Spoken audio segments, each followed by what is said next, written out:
আসসালামু আলাইকুম। আমার নাম তাওফিক। আমি একটি গল্প শোনাবো। বলো, কি গল্প? তোমার বাবার গল্প? আচ্ছা বলো।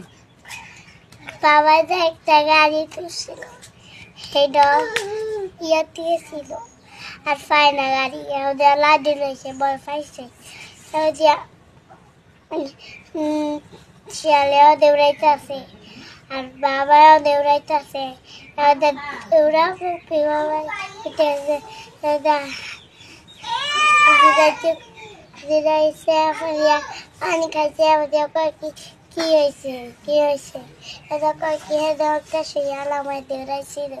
এটা কইছে দিয়া আবার বাইক তুলছে, ওটা নৌকা তুলছে, ওটা জুলটুলা হচ্ছে, ওটা যেটারে লইয়া ইয়া খেলছে যে হেগর হাউ খুলা গেছে, দিয়া বাড়িতে আইসছে। তাই? হ্যাঁ, ওটা কি তোমার বাবার গল্প? তোমার বাবাই বলছে তোমাদের সাথে? ও, এটা কি তোমার বাবার ছোটবেলার গল্প? তাই তো। আর আর কি বলছে?